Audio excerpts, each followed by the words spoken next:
So hello everybody, welcome to Agile Network India for day one post-lunch session.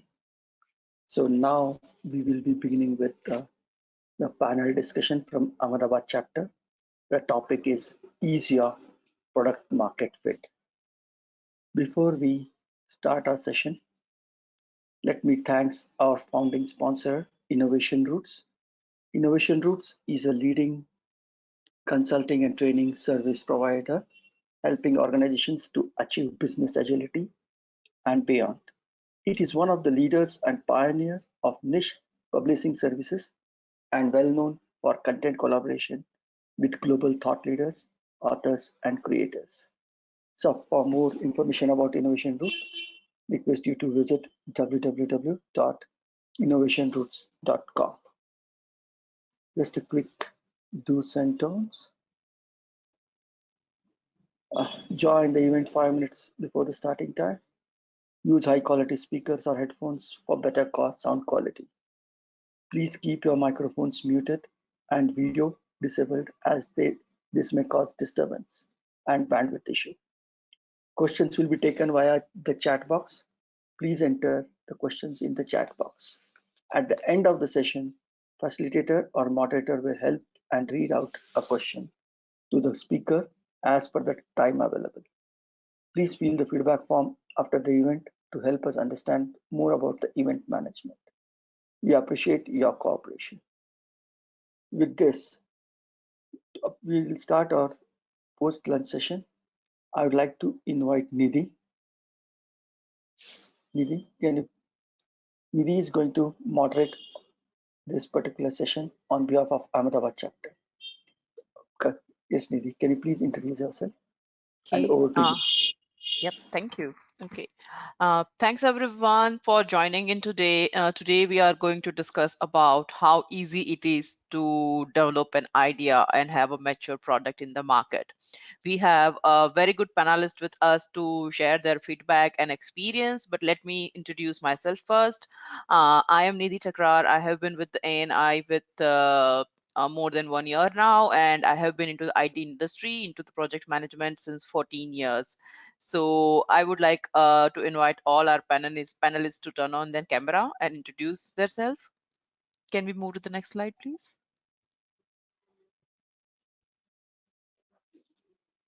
Suhas, will you please turn on your camera and introduce yourself? Yeah, sure. Hi, everyone. My name is Suhas Nair, and I'm a product manager at EasyDI, which is a healthcare company based out of Washington, D.C. in the US. Over the years, last 15 years, 15 plus years, I have been in the product management space, and I've taken multiple products from idea to market. User experience design is a very big passion of mine, and I look for any opportunity to make the lives of our users easy through user experience design. Thank you so much for having me here today, and I look forward to having a great session today. Welcome, Suhas. Your experience will be very useful for this platform. Ashish?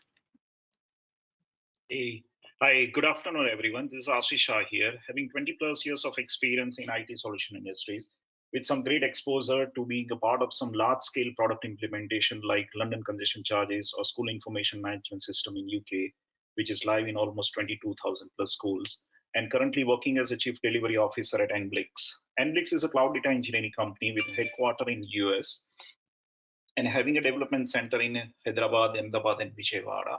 So at Enblix, we work with our customer in their product development and digital transformation journey as a technology solution provider. So thank you, Agile Network India community, for organizing this session and inviting me as a part of the panel. Looking forward for an interactive session. Thank you. Thank you, Ashish. Vishal, if you can introduce yourself. Hello, everyone, and thanks for inviting me for this panel discussion. And I'm looking forward to have a great interaction with you, Nidhi, Ashish, and Suhas. I have overall 23 years of experience, mainly in delivery and operations, and presently I'm associated with Happiest Mind as a capacity of general manager, and mainly I'm leading the implementation of product, which is for the product information management. So I'm doing the large scale implementation. And I love reading books. And last year I have published my first book on leadership. which is like well accepted by the market. So I'm looking forward for the good interaction today. Thank you. Thank Thank you you. so much. Okay. So now we have all our three panelists here, and I will be asking them a few questions which I have. Everyone know that it is very easy to have an idea, but it takes a lot to make sure that it is coming out as a mature product which is market fit.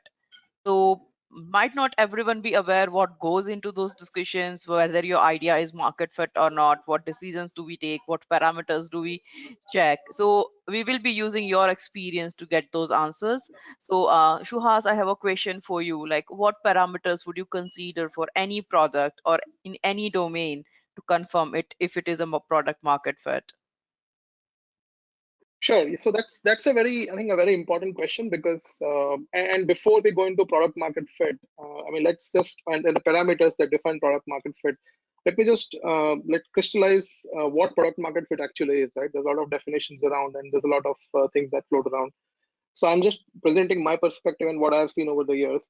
So when you talk about product market fit, we are talking about two different things, right? We are talking about the product, we're talking about the market. Product is typically an idea that a product manager may have, or maybe a founder may have, that they feel is a solution to a particular problem that exists around you, right? So if I see a problem and I feel this problem is urgent, important, critical, valuable enough to solve, then I would think of a potential solution to that problem. So that problem solution combination is what then turns out to be a product. Now, whenever you talk about a problem, a product, or a solution, there has to be a particular end user in mind. There has to be a user in mind for whom you're solving that problem, because only then that problem is worth solving, right?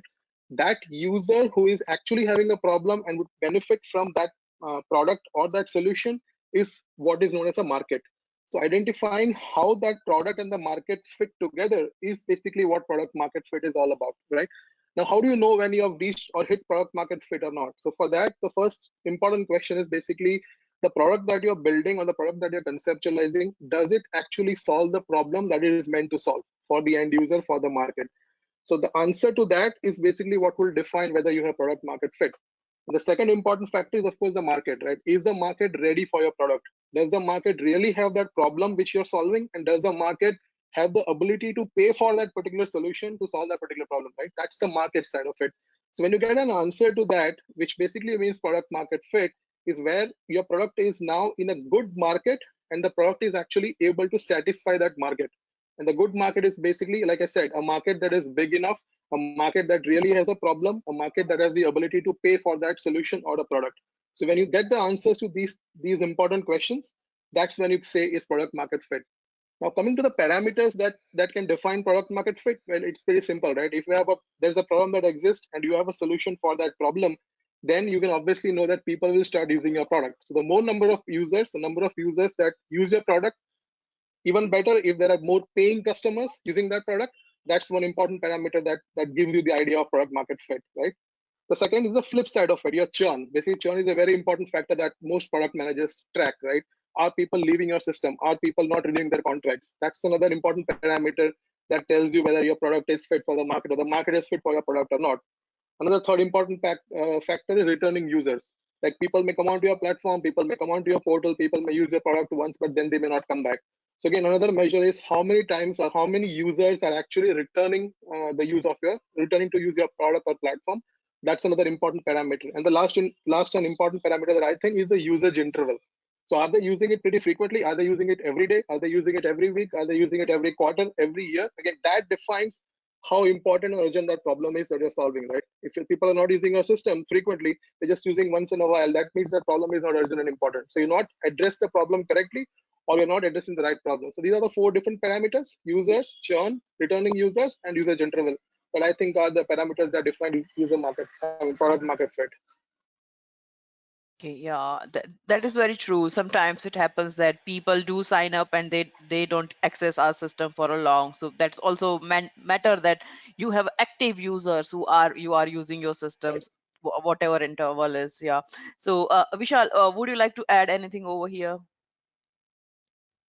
Yeah, only few points. Suhas has very well explained all the parameters, and I'm just like adding one another parameter. Frequency is already used, so I think the combination of the frequency and value. So as he said, like how frequently user are using that product, and what value you are generating out of that frequency.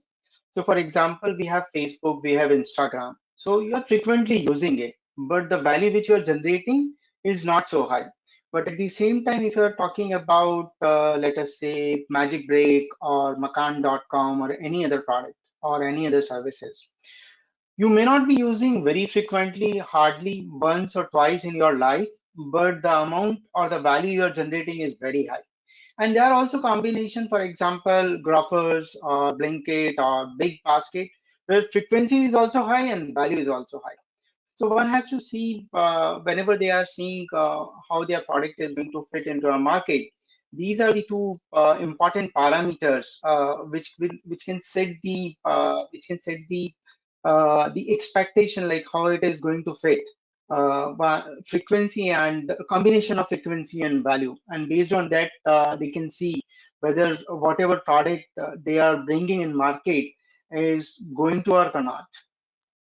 Yeah, yeah, that is very true. This bring me to an example like people might be buying groceries every day. They have, if you talk about Grofers, Big Basket, they have a number of users over there. But if you talk about Tesla car, they would have a very few users, but the impact which they are making, it's something Yeah, the different. value is so high. Yeah. So Yeah, so we one has to definitely. see on these 2 points, like whether means their users are going to frequently use the product, and then their entire journey, marketing pitch, everything would be defined on, because see, if your frequency is high or the frequency is low, you have to see from the customer acquisition point also. Means how you need to acquire the customer, because the more the value is, the more the tough the acquisition is. True, true, very So true. I'll just add one point to it that I mean when we talk about compare, let's say, so we talked about Grofers, we talked about Facebook, we talked about, let's say, Tesla, right?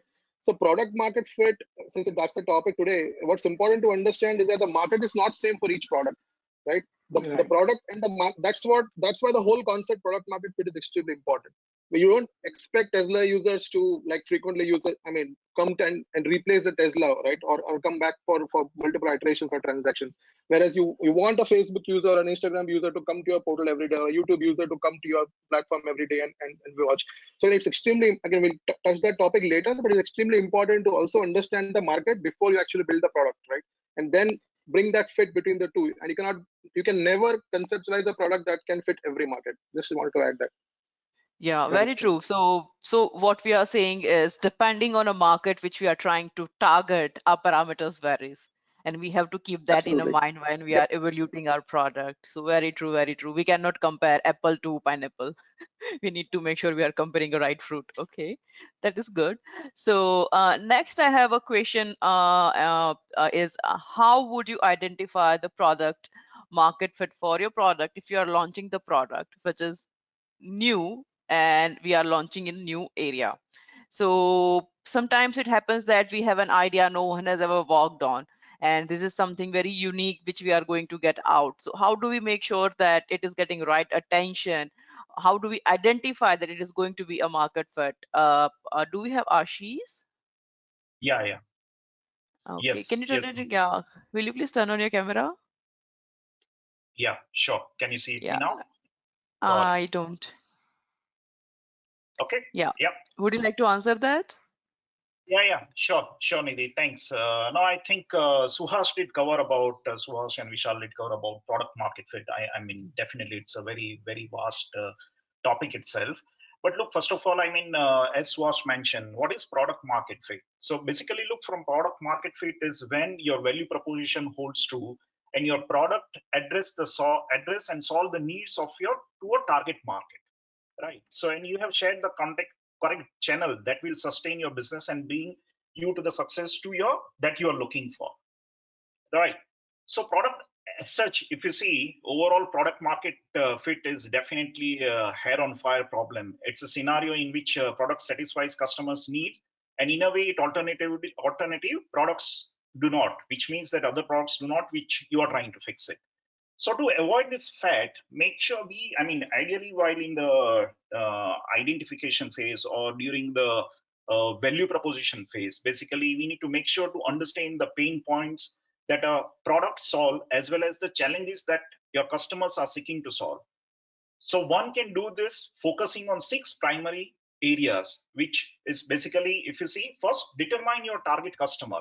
So first of all, work to identify the target customers who represent the users that will most likely benefit from your product. Use market segment to define your ideal customer. So definitely it's very important for anyone to identify what is your target customers that you're looking for. Right.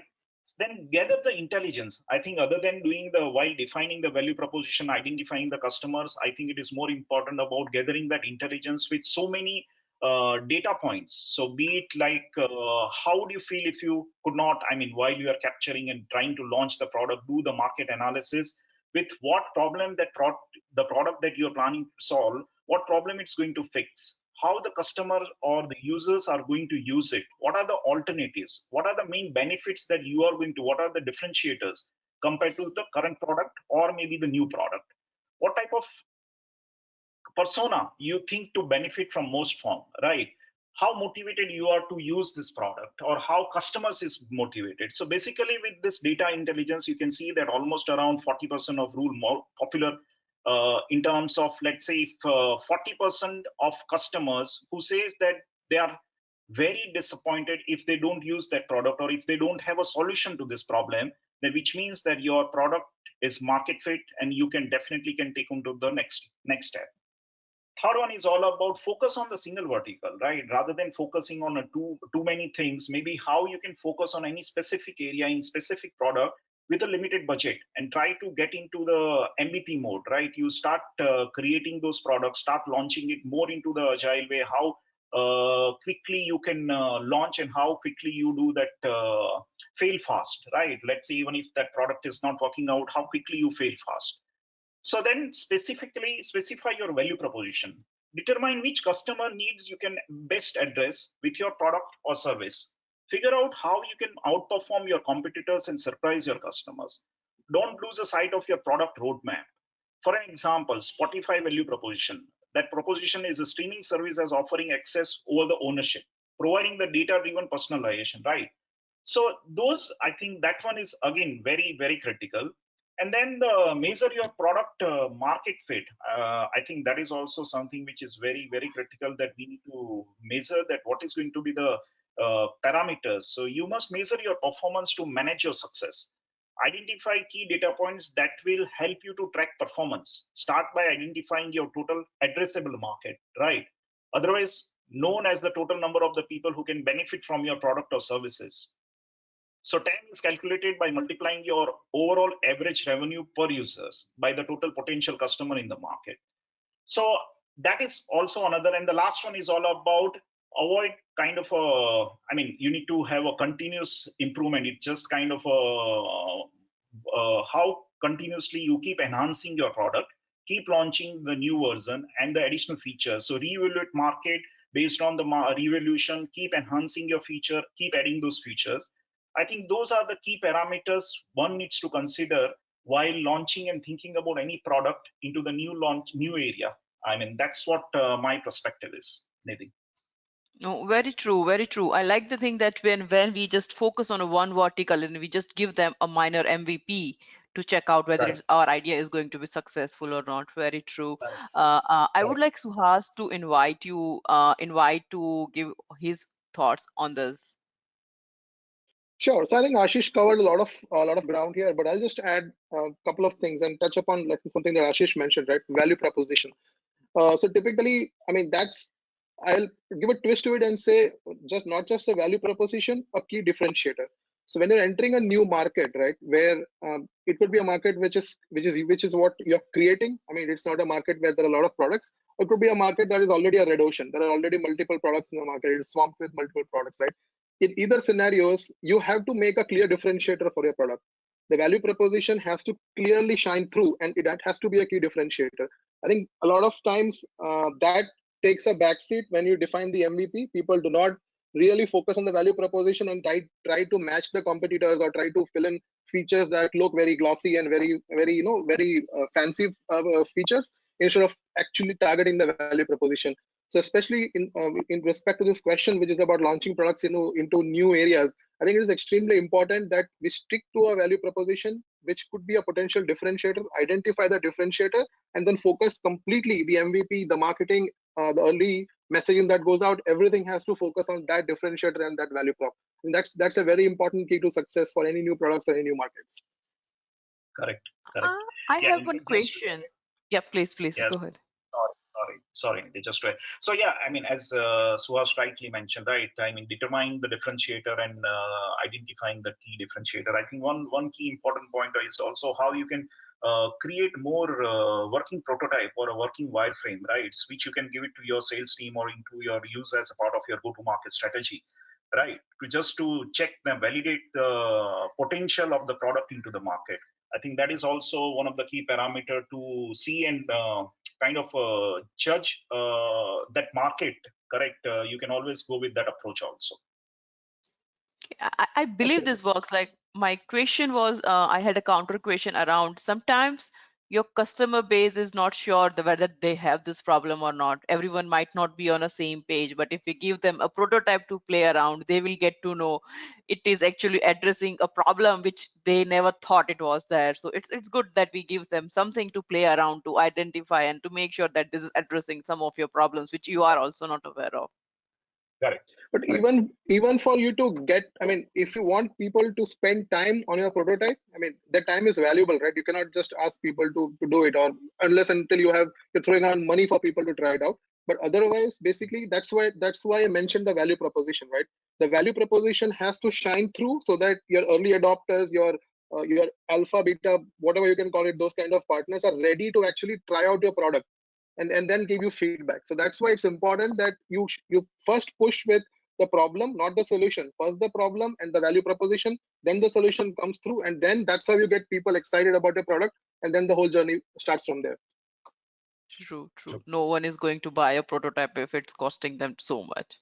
So we need to make sure we are making sure it is under the budget and people are willing to pay for it. Yeah. Yep. So I have a next question, Vishal, mostly for you. What is the difference between a product market fit and problem solution fit? How do we measure those two?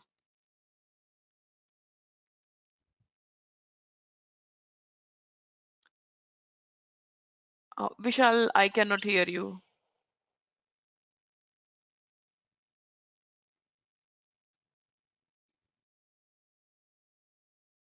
Vishal, we can't hear you, Vishal.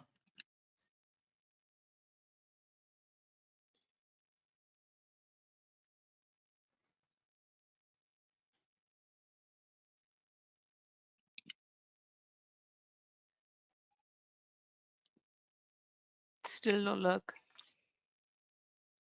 Ashish, would you like to give an answer while we are waiting for Vishal to join back? Oh, sure, Nidhi. So basically, look, this is how I see Nidhi, right? Problem solution fit. Now, this occurs, or a problem solution fit occurs when you have evidence that customer care about certain jobs, pains, and gains. That's where the problem solution fit. And where does product market fit? That fits and that occurs when you have evidence that your value proposition is actually creating a value for your customer by elevating their pain and creating gain for that gain that they desire. Right. So that's how we differentiate the problem solution fit or versus product market fit. Okay. Do we have Vishal back?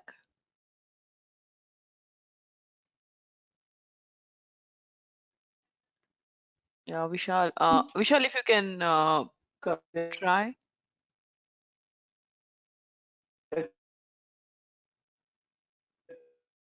Two things usually we speak about. One is, I'm not audible.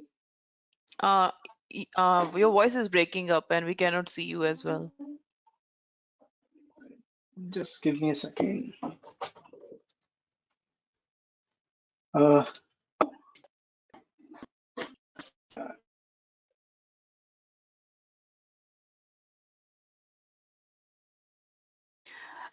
when we enter into the product world, people like me, like I am never a product oriented. I never had an idea. I'm always into the management and project management, so I can never tell a difference. But okay, this is a product. It's Vishal, are you there?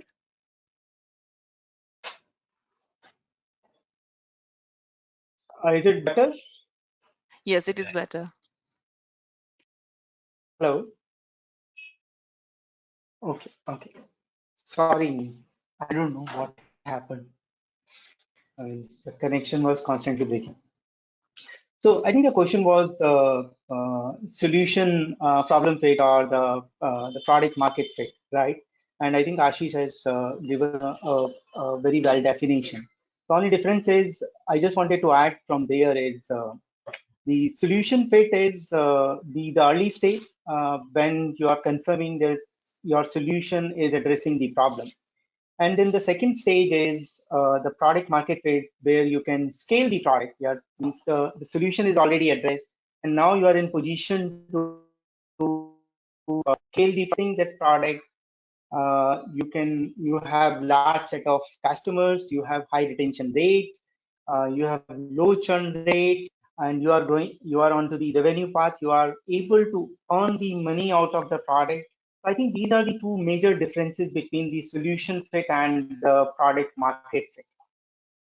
So can we tell them that it product first become a solution fit and then market fit? It's kind of a stages where product go through, or it can be Yeah, sometimes different for some products. I think I see from like even the most stage from the solution fit is like identifying the right problems. Sometimes like you don't know whether this problem is really a problem, because most of the time with the startups happens is the problem and solution always the whoever is having the idea, they are coming up with the problem, they are coming up with the solution. They never validate whether this problem is a real a problem which market want to address, which people want to solve. If you have a right problem, because I always like what Google says we always try to find out a better problem which we can solve.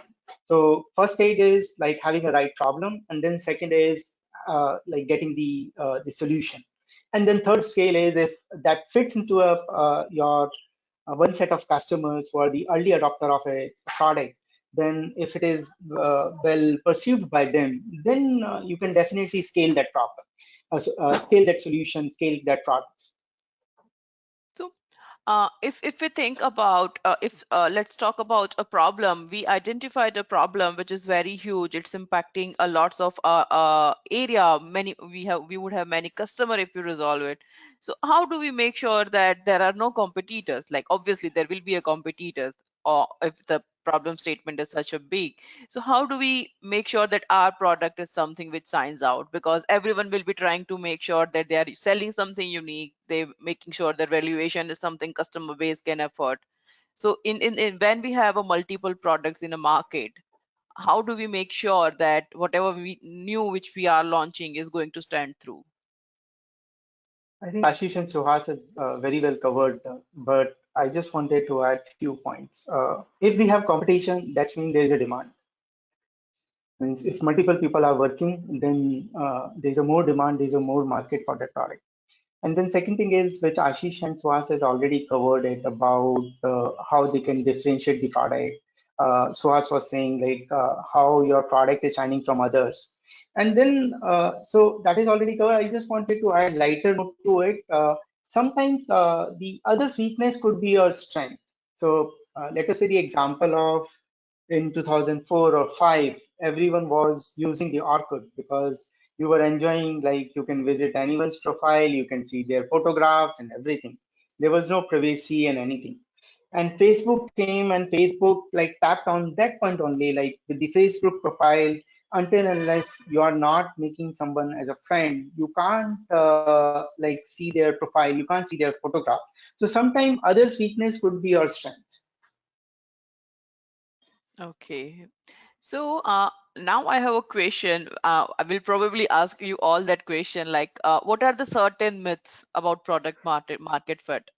what are the assumptions that people go under, that okay, if my product is out there, everyone is using it, I'm done, my walk over here is done. So that is something which I would call it is a myth. We always need to work on our product, we always need to add new features.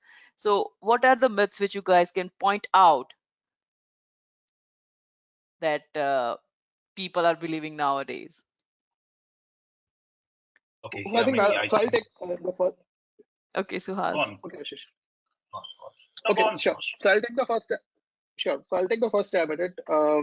So I think one important myth is a lot of people expect that the product market fit will happen right away, right, spontaneously. I think that's one of the biggest problems. And so basically, what happens is typically you do a lot of prior work and then spend a lot of time understanding the market, problem solution, building the product, and all that. And by the time you achieve a product market fit, there's always a market that's developed, right, and competitors will keep coming up. So the first thing is there is always a duration of time that because sometimes the markets are also not mature enough, right? The market may not understand the need right away. So it takes time for the market to adapt to the product or accept the product. It also takes time for the product to actually fit the market in the right way, like a hand and glove, right? So there's always a time duration that goes on. So as founders, as product managers, I mean, we get sometimes distressed when we don't see those results coming in right away. So there's a lot of patience that need to be done. It's not a one-time task, like it's a continuous task. You have to keep iterating. That's what like agile teaches us, right? You cannot wait for everything to be perfect and then go into the market. You have to keep iterating. You have to make frequent releases. You have to listen to your customers, collect feedback, and then constantly iterate. And there's a whole cycle that you have to go through before you hit some kind of product market fit.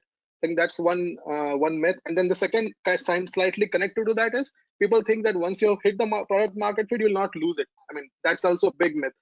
Like the Orkut example, Facebook example, you may hit a certain level of maturity, you can hit a certain level of product market fit, but someone can come around and do something completely everything based on what you've done, but do something radically different and take the market away from you. So you have to constantly listen to the market. You have to constantly be in sync with what's happening around you.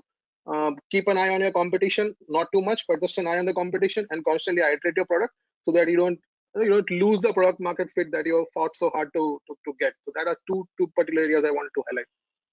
Yeah, very true. Very true. Sometimes people sometimes think that okay, if we talk about Facebook, who would have knew that Facebook would be going out very soon? There are now Gen Z who are not on the Facebook; they are just on the Instagram. So we need to make sure that we are addressing all the generations and we are still in the market and we are coming up. Yeah, that is very true. Ashish, you wanted to say something? Yeah, I think Suhas did cover, but just to add on that, look, I think there is another myth also that having a PMF gives you an advantage over your competition. So at a first glance, this statement makes a lot of sense, right? Suppose that product and market fit is the key to business success and increasing companies' revenue. In that case, achieving it should provide a competitive edge over other competitors. However, this is not true, right? Having a product and market fit is only the beginning of your journey towards the business growth. Without right market and the customer base for your product, your business does not stand chance to compete or succeed in your industry. So I think that is also another myth that once we have the PMF, it will give us straight away give advantage over the competition, but that's not completely whole true. True. There is no perfect ending. It's always an ongoing process where we have to go through each and everything once again to add anything new. Very true. Right. Vishal, any inputs from your end? I think Ashish and Suhas has already covered. The only thing is product market fit is not end of the game.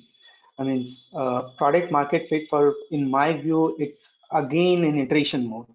So product is keep evolving. You have already given an example of Facebook. Now Gen Z is not using the Instagram. I mean, it's not using the Facebook. Everyone is onto the Instagram, and some other will replace the other products. We have seen so many examples. Like when mobile was started, everyone was using the Nokia. Now Nokia is nowhere in market. So you have to keep evolving the product. Market fit is not about like you have you have earned the validation of a product, like it is going to sustain in a market. No, You have to keep evolving the product. You have to keep taking the customer feedback, what customer is expecting, and then we also have to think about not only from the customer perspective, because sometimes customer will tell only what they know, but there are also needs. Those are the hidden needs. Like before smartphones, like before iPhone, no one was thinking about the smartphone. So no one can tell like I need smartphone. So companies like Apple and other companies who always worked on creating the market. So if you are working towards one product, you have to also see hidden requirement and how you can create the market. Products are not being generated based, being developed based on to the market feedback or customer feedback. Sometimes the good organization create the product which build the market. So these are the different perspectives which one has to think and keep evolving the journey of a product development. Very So true. I'll add Yes, yes, yes, Nidhi, please. I'll like to add one more point on that, and it's a completely different perspective. Okay, so typically, and it's connected to I think a myth that is often there in terms of product market fit. So what happens is when people get build successful products and revenue start coming in and like becomes popular, there's a myth that you can keep the product forever. But if you look at there's a completely different side of it. If you look at Apple, for example, they are extremely good at killing their own products. So there has to be a product life cycle if you are a product leader or a founder, that you have to somehow know when to kill your product and replace that with newer products. That way, you're always staying ahead of the market, right? You cannot always play catch up. If people competition comes in, you cannot just make changes, make a product more beautiful, add new features, and then keep on ruling the market. You have to know and understand how to transition the market from one product to another product, which is again your product better than some other product, somebody else's product. So that's also a new very important concept that I mean it's not very easy to do, but we actually focus on that, how to kill your existing products and replace that with your own products, which is actually solving the next generation problems. Very true. And with that regards only, we have seen so many new positions nowadays for a disruptive officer who would be coming in our office and who would be questioning us Exactly. why we are doing this. So that is very true. It is very hard to let go of a thing which you have developed, but that is necessary in order to make sure you are creating something new. Right. And as Vishal told, uh, we need to generate a need. Like iPhone, if we see the avocado in the food industry or the charcoal in the beauty industry, no one was using them before. They have generated the need, they have advertised it so much that now people are after that. So that is very true. We have to balance it out and we have to see all the parameters. And one thing which I can make sure from this discussion is product market fit is not a stage, it's a process, it's an ongoing process which needs to go lifelong. Absolutely. Yeah. Yeah, it's an So iterative process. it's iterative process. There is no self like, okay, once we are here we are done. There is nothing. We have to Right. keep going through each and every process. So there is one question I would like to address that first before we run out of our time. So what are the different way to figure out what sort of features are required to make sure we are scaling if we are in the market with the new product and the new region? This is question from the audience. Who want to pick that up? So if you're launching a product to a new region, or Yeah, let me repeat the question. What are the okay, Karthik, would you like to ask your question? You can unmute yourself. Sure, Nick. Thank you so much for allowing me to speak. So my question is, probably anyone can from the panelist discussion can help me out to answer that. Like my question is, what are the different ways to figure out what sort of features are required to make sure that we are scaling to the new market when we are launching a new product altogether into a new region, right? Because in a product development cycle, like we have four quadrants, and in that four quadrants, like suppose for example, we are building a product which is not there, probably the product doesn't exist into the market, right? So in that case, how do we scale up and how do we figure it out that what are the different ways where we can try to figure out that what sort of features are required moving onwards and how can we scale that product? so there are multiple ways, and like from management theories, there are multiple theories are there. But from my practical experience, if we have to prioritize the features or functionality, I would always prefer by seeing the feature or functionality, what impact it is going to make while solving the problem. If impact is high, then definitely that feature and functionality is required. Or if the impact is low, then definitely you can set the low priority. So that is about like prioritization of the features or backlog means. Although there are multiple theories are available on books, but this is what I Yeah. have experienced is based on to the impact, but what impact it is going to make. Do Thank we? you, Vishal. But yeah, Ritik, please go ahead. I'm sorry. Yeah. So while making those decisions, let's say we have a mature product on the market and while we are going to add new features, so it happens that we decide that in a product roadmap we want to have 12 new features this year. We might come up with the 25. We prioritize them. Some might be okay. There are certain 2 points which we think that there are very high priority. But do we ever consider about money to deprioritize or prioritize? See, money is always a factor. Means these are the resources which you are going to have, money or the team or the efforts or the time. So these are the important thing. But I think for me, the first priority is always not the money or the efforts. First priority is what value we are going to add by releasing those features. Ashish was saying something. Yeah. No, Vishal, I was just about to say that only that basically it's all about the value that features are going to add, right? I mean, ultimately, if you see, there should be, as you rightly mentioned, there has to be a clear-cut product roadmap, right? Now, when we are, let's say, planning to launch that in a new market or new region, first of all, definitely we need to understand the market, right? We need to understand what are the gaps between the current product and the market that we are targeting or market that we are focusing, identify those gaps and prioritize those gaps which in terms of creating that value in that particular market. I think those would be the normal way or a process that one will go, right, while launching any product into a new market. I think fundamentally do that gap analysis, first of all understand the need in that particular market, do that gap analysis and prioritize what is more important for that particular market from a usability point of view or from a customer point of view. And I think that give that an idea that what about what kind of resources do we need, what kind of investment one needs to do. I think that would be derived based on the understanding first of all. So I think that would be a way in my view. So one last question before we call it a day. So let's take an example. There is a one product feature. It is time to market is very low, but return of investment, which we say, it is also very low. And then there is another feature where time to market is a little bit higher, but return on investment is very high. And we can only pick either of them. Either we can choose product feature A or product feature B. So what do we do? Shall we go out the low hanging fruit or shall we pick up the giant shark which is there and we should work on that? So how do we prioritize over this too? It is important maybe in whom do we consider as a return on investment. Do we consider company or a product company that is developing that product in terms of return on investment, or do we consider, are we considering customer as a return on investment, right? So if return on investment is high from a customer point of view, I think one will go with that approach, right? Because that has a huge potential, because you are fixing that customer's problem, you are getting that, giving that high return to the customer rather than just low hanging or low return to the customer. I mean, that's would be the quick reaction or answer to your question, right? So it depends on how are we looking at it. What is the return of investment, and return of investment from whose side? I mean, of course, definitely if it is from customer point of view, I think high return will always make a sense rather than low return. Okay, so Shuhas, Vishal, Ashish, do you guys have anything before we close out? Anything which you can share from your expert experience No. or any? Okay, so I'll go first. Again, I'll go first.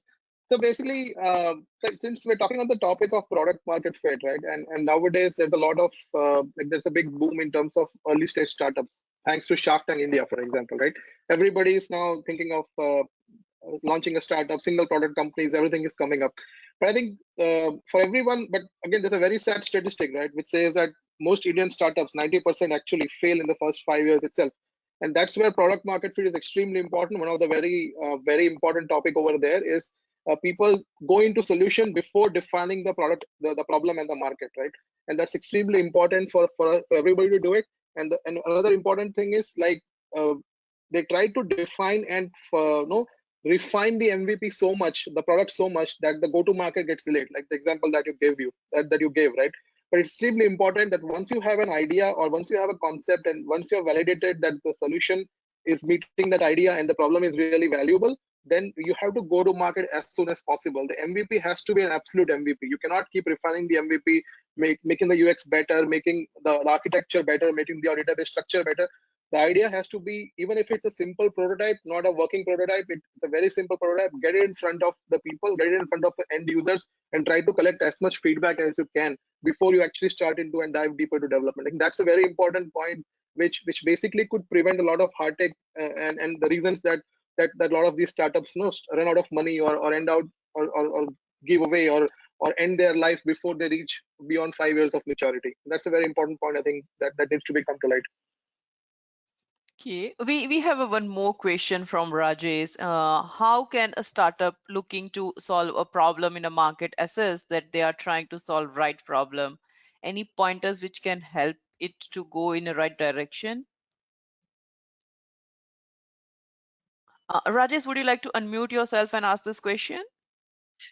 Yeah, hi. Sorry if there's a background noise. I just wanted to understand that is there any way that we can assess that we are, let's say, a startup company has an idea that they want to solve a problem. How can we assess that we are solving the right problem or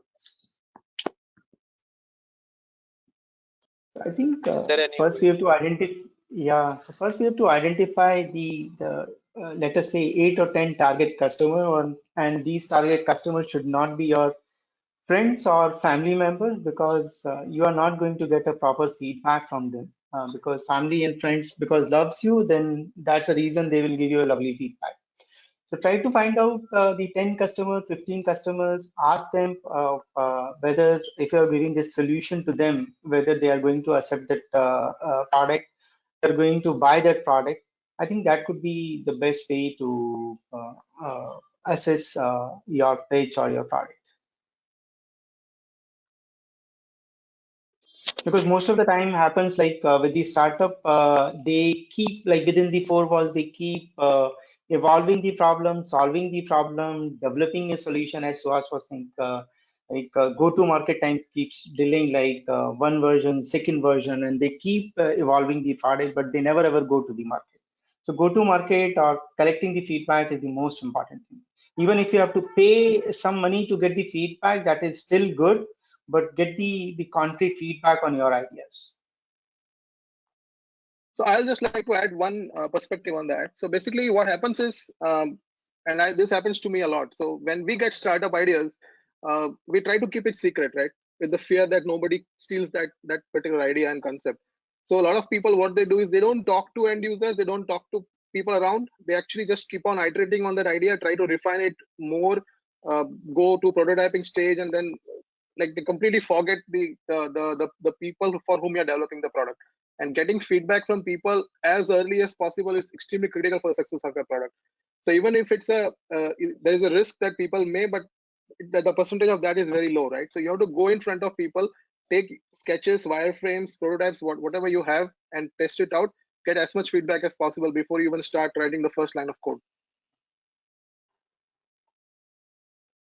Getting touch in with your customer and getting the right feedback from right set of people is very important. As Vishal said, family is Absolutely. always going to give you a sweet feedback and good feedback.